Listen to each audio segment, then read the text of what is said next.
السلام علیکم پیارے بچوں، آج میں آپ کو ایک کہانی سناؤں گی، خطرناک بیماری۔ شاباش سائرہ، صبح بہت اچھے سے باورچی خانہ صاف کیا تھا تم نے، اب دادی جان کو اچھی سی چائے بھی پلا دو۔ امی جان نے سائرہ کو سراہتے ہوئے دادی جان کی جانب دیکھا۔ ماشاءاللہ آپ کی پوتی بہت سلیقے والی ہے، ابھی تو چھوٹے چھوٹے کام ہی کرواتی ہوں اس سے، لیکن کمال خوبی سے کرتی ہے۔ امی جان دادی جان کی جانب دیکھ رہی تھی، جبکہ دادی جان کی نگاہیں مسلسل کرن کے چہرے کے بنتے بگڑتے تاثرات پر تھیں۔ سائرہ چائے بنا کر لائی تو کرن نے ایک دم اونچی آواز میں اس کو مخاطب کیا۔ سائرہ پی، کلاس سے دودھ گر گیا تھا نا؟ آج تو دھیان سے بنائی ہے نا چائے، دودھ تو نہیں گرایا؟ ظاہر معصومیت سے بولتی کرن جہاں امی جان کی باتوں کی نفی کر کے انہیں شرمندہ کر گئی تھی، وہیں سائرہ بھی اس بے محل غلطی آشکارا ہونے پر پریشان ہو گئی تھی۔ کرن کے چہرے پر دھیمی سی مسکراہٹ آ گئی تھی، جسے دادی جان کے سوا کسی نے محسوس نہیں کیا، اور بات آئی گئی ہو گئی۔ ارے دادی جان، کہانی سنائی نا؟ رات کو سارے بچے دادی جان کے گرد جمع تھے۔ اچھا بھائی سنو کہانی۔ سب بچے ایک دم خاموش ہو کر جیسے فقط کان بن گئے۔ ایک خوبصورت وادی تھی، بلند و بالا پہاڑوں کے درمیان، سرسبز و شاداب وادی، سبزے سے لہلہاتی، جھرنوں سے گنگناتی، رنگ رنگ پھولوں کی خوشبو سے ہواؤں کو مہکاتی۔ اس وادی میں ایک چھوٹا سا گھر تھا۔ اس گھر میں دو بہنیں رہتی تھیں، ندا اور ردا۔ دونوں بہت پیاری اور اچھی بچیاں تھیں۔ خوب دوستی اور محبت تھی دونوں بہنوں میں۔ دوڑ دوڑ کر سارے گھر کا کام کرتی اور امی ابو کی ہر بات مانتی۔ لیکن پھر اچانک دادی جان سانس لینے کو رکی تو بچوں کی تو گویا سانس ہی اٹک گئے۔ کیا ہوا اچانک؟ کاشف نے بے قرار ہو کر پوچھا۔ ندا بیمار ہو گئی، اور بیماری بھی ایسی ویسی نہیں تھی، بڑی خطرناک بیماری تھی۔ کمرے کی مدھم روشنی اور دادی جان کے لہجے کے اتار چڑھاؤ نے بچوں کو اپنے صحن میں لے لیا تھا۔ کون سی بیماری لگ گئی تھی اسے؟ کرن کی آواز میں پریشانی نمایاں تھی۔ کیا کینسر؟ نہیں بھائی، کینسر سے بھی خطرناک بیماری۔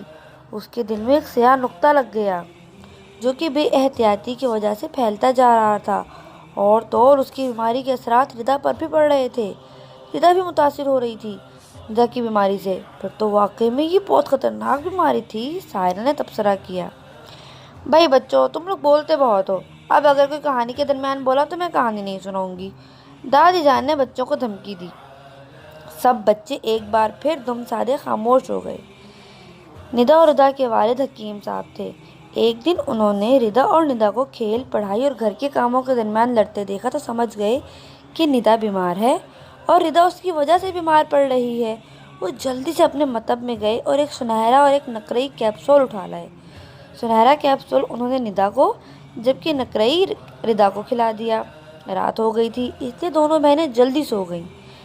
اگلی صبح نہایت روشن اور پاکیزہ تھی، دوا اثر کرنے لگی تھی۔ ندا نے ردا کی جانب دیکھا، جس نے شوخ رنگ کا دوپٹہ اوڑھ رکھا تھا۔ ردا کو جب بھی ندا اس دوپٹے میں دیکھتی تھی تو اسے دل میں بہت گھٹن محسوس ہوتی تھی، اور اس کا جی چاہتا تھا کہ یہ دوپٹہ وہ اس سے چھین کر خود اوڑھ لے۔ لیکن آج جیسے اسے گھٹن محسوس ہوئی، ساتھ ہی اس کی نظریں اپنے دوپٹے پر آ کر ٹھہر گئیں، اور وہ خود بخود اپنے دوپٹے کے لیے اللہ کا شکر ادا کرنے لگی، اللہ سے اپنے لیے فضل عظیم کا سوال کرنے لگی۔ ساتھ ہی ساتھ خود بخود اس کے منہ سے ردا کے دوپٹے کے رنگ ہمیشہ قائم رہنے کے لیے دعا بھی اس کے لبوں پر جاری ہو گئی۔ تھوڑی دیر ہی گزری تھی، دونوں بہنیں گھر کے کام میں ماں کا ہاتھ بٹانے لگیں۔ ندا کی عادت تھی کہ کام کے دوران اگر ردا سے کچھ غلط ہو جاتا تو وہ اس غلطی کا خوب اشتہار لگاتی اور اپنے آپ کو اس سے بہتر ثابت کرنے کی کوشش کرتی۔ لیکن آج جب ایسی صورتحال سامنے آئی تو اس کی بولتی زبان کو جیسے یکدم کسی نے جکڑ لیا۔ اس کے سامنے ایک بڑا سا آئینہ کہیں سے نمودار ہوا، جس میں ایک کریہ شکل شیطان حضرت آدم علیہ السلام کا نام لے کر نعرے لگا رہا تھا، میں اس سے اعلیٰ ہوں، میں اس سے اعلیٰ ہوں۔ ساتھ ہی گروہ یہود کھڑا تھا، جو اپنی فضیلت ثابت کرتے کرتے نبی آخر الزماں صلی اللہ علیہ وسلم کی نبوت کو جھٹلا رہے تھے۔ شیطان اور گروہ یہود کے گرد آگ کے شعلے بلند ہونے لگے تھے، اور ان شعلوں میں ندا کا عکس ابھرنے لگا تھا، جو کہہ رہی تھی، میں ردا سے بہتر ہوں۔ ندا نے گھبراہٹ کے عالم میں آئینہ توڑنا چاہا تو آئینہ کہیں غائب ہو گیا، اور اس کے لبوں پر تعوذ جاری ہو گیا، اور ساتھ ہی اس کے دل و دماغ میں یہ احساس اجاگر ہونے لگا کہ اعلیٰ و برتر ذات صرف اللہ ہی کی ہے۔ نیکی کی توفیق اور برائی سے بچاؤ اللہ کی عطا ہے۔ دنیا کی مادی چیزوں اور مادی کامیابیوں میں ایک دوسرے سے مقابلہ کرنا یا آگے بڑھنے کی کوشش کرنا یا دوسرے کو شکست دینے کی ٹھان لینا کوئی کارنامہ نہیں ہے، بلکہ اصل مقابلہ تو نیکیوں میں ایک دوسرے سے آگے بڑھ جانے کا مقابلہ ہے۔ دن آہستہ آہستہ آگے بڑھتا رہا۔ ندا پر دوا اثر کرتی گئی اور اس کے دل کی گھٹن کم ہوتی گئی۔ دوسری جانب ردا صبح اٹھتے ہی سورہ فلق اور سورہ ناس کی تلاوت کرنے لگی۔ یہ تلاوت دن بھر جاری رہی۔ جب جب ردا کی جانب سے کوئی سخت سست بات آنے لگتی، ردا جو پہلے ایسی صورتحال میں لڑنے کو تیار ہو جایا کرتی تھی، اب مسکرا کر محبت سے ندا کو جواب دیتی اور ہر کام میں اس کی معاونت کے لیے خود سے آگے بڑھتی۔ اس نے آج دن میں ندا کو موتیوں کے پھولوں کا گجرا بنا کر تحفتاً پیش کیا۔ دن گیا اور رات آئی، دوا اپنا رنگ لائی۔ ندا کے دل سے سیاہ دھبا دور ہو گیا تھا۔ اس کا دل اب پہلے کی مانند نکھرا شفاف ہو گیا تھا۔ ردا بھی تازہ دم محسوس کر رہی تھی۔ کہانی ختم ہو گئی تھی، سب بچے مسکرا رہے تھے، جبکہ کرن کسی سوچ میں ڈوبی ہوئی تھی۔ کیا کوئی بتا سکتا ہے کہ ندا کو کون سی بیماری تھی؟ دادی جان نے بچوں سے پوچھا۔ جی دادی جان، میں سمجھ گئی، ندا کو حسد کی بیماری تھی، سائرہ نے جلدی سے جواب دیا۔ ہاں بچوں، ندا کو حسد کی بیماری تھی۔ یہ ایک بہت خطرناک بیماری ہے۔ حضرت ابو ہریرہ رضی اللہ تعالیٰ عنہ سے روایت ہے کہ نبی کریم صلی اللہ علیہ وسلم نے فرمایا، حسد سے بچتے رہو، کیونکہ حسد نیکیوں کو اس طرح کھا جاتا ہے جیسے آگ سوکھی لکڑیوں کو کھا جاتی ہے۔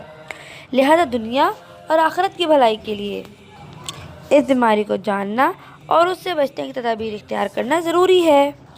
جی دادی جان، میں سمجھ گئی، میں اس بیماری سے بچاؤ کی مکمل کوشش کروں گی۔ کرن نے کچھ سوچتے ہوئے کہا۔ صرف تم کیوں، ہم سب اس خطرناک بیماری کے معاملے میں ہمیشہ خبردار اور ہوشیار رہیں گے انشاءاللہ، سائرہ نے پرعزم لہجے میں کہا تو سب بچوں نے پختہ ارادے کے ساتھ اس کی تائید کی۔